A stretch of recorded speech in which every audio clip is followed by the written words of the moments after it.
Good afternoon, evening, morning to all of my spirited living community who is connected with the divine feminine. This is Deborah Roth, and really delighted, delighted to be here. Always delighted to be here. And then, like so many of us, in a very tough place this week, I have to say, with the attacks in Israel and the situation in Gaza and Israel.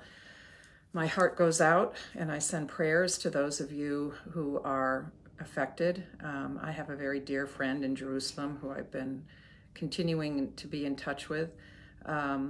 So even though the goddess I chose this week, sometimes, because I picked them way ahead of time, just based on a bunch of different criteria, and she really doesn't have much to do with peace per se, but we are coming up to the Libra new moon. And this was perfect timing, also chosen before this past weekend.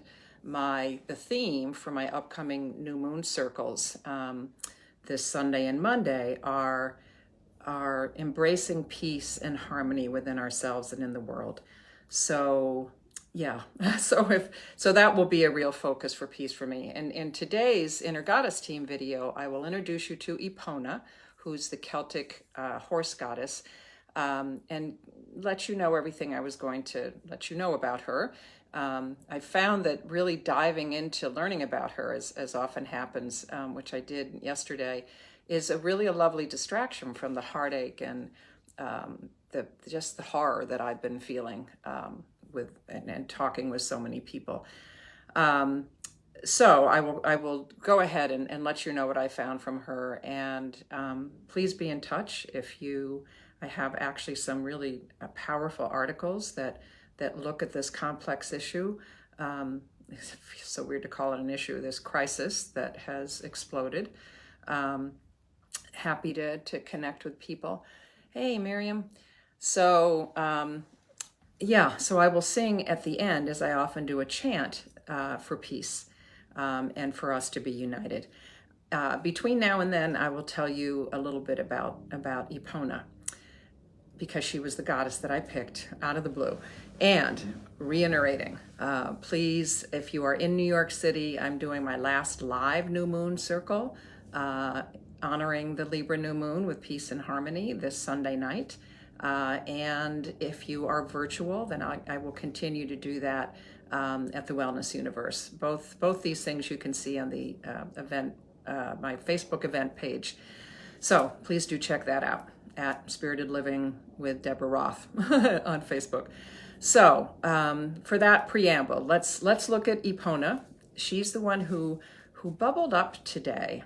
I think because although she is a horse goddess, she is the preeminent horse goddess. In fact, she was the only Celtic goddess that when the Romans conquered, we have war for millennia all over, everywhere.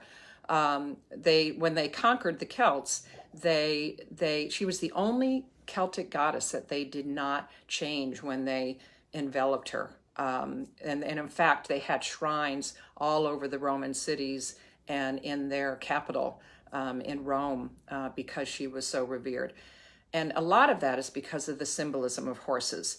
There are many different, like what comes to mind is the olive tree in Greece has many different purposes. Horses were used for transportation, for the crops, for battle, for pleasure. So on many different levels, horses were revered, and there are lots of different versions of Epona all over Europe. There are shrines to her in Bulgaria, apparently, and Spain, and a bunch of other places that she ultimately was spread through Gaul, through France, obviously through the Celtic lands. And so she has several different things associated with her. Obviously, she is the protector of horses and of their riders and of stables. And her devotees, she not only protected them during life, but protected them in their journey to the other world, to the underworld. So she's also associated with the cycle of life. She is there at the birth of fowls, of baby horses, and she is there when horses and their riders die. So she has that association. She's often pictured apparently with a dog, although I think in some of the images, she's definitely always, so this is a very old plaque of hers. You can see she's holding a cornucopia, maybe not the version that we know, but she's holding food, a cornucopia filled with apples and corn. Here's another image, ancient image of her with a horse. And she's, because and so therefore she's also associated with fertility. So that's the beginning of life connection with her. And then the end of life connection is as she's protecting her devotees as they head into the other life, the past life, the underworld. This is a more stylized one. She's, of course, we can't show her as something other than beautiful and young. That's one of my pet peeves if you've been watching these at all. And she's actually, she kind of looks like Lady Godiva, and there's some conjecture that Lady Godiva was patterned after her too, riding on a horse, which she was based on a historical person. She was riding on a horse naked with long hair to object to the taxes that her evil husband was levying against the citizens of her town. So a couple different images, but the dog apparently, when she is pictured with the dog, that also can be, because dogs are thought often to be held at the gateway to the underworld, to the afterlife. So, and healing. So there's lots of association. She also, which is interesting, I'm not quite sure how this came out of all of that, but she's associated with dreams, and particularly with nightmares. And in Ireland, apparently children were warned that if they weren't good, that Epona would send them nightmares, which is kind of scary, not very nice. And because she sends dreams, not always nightmares, there's an old, let's see if I can find it, an old folk custom from Western Ireland that says that just before dawn, you find a place where there's a crossroads, and you place candles at each side of each crossroads. So there are 8 candles, 2 on either side of each road, and enough for a horse and a woman to go through. And then you do your own little riding horsey thing by going around the intersection on a horse, on a broom, on a besom, to be able to see if the lady of the night who's been dispensing her dreams, if she shows up to after she's chasing the dawn, after she has dispensed all of her dreams over the course of the night. So that's one of the legends about her. I didn't find much in the way of her backstory, who her parents were, and a lot of the Greek and Roman goddesses have whole complex backstories. Didn't find that so much with our Celtic Epona. I think I've hit all of the. This was fun. I wanted to share this with you. There is. Let's see. So the idea with her, you can literally, if you're a rider, if you love horses, you can call on her for protection. But then symbolically, because she also represents fertility, and she represents dreams. If you don't want to call on her to send you her nightmares, but call on her for protection for your dreams. And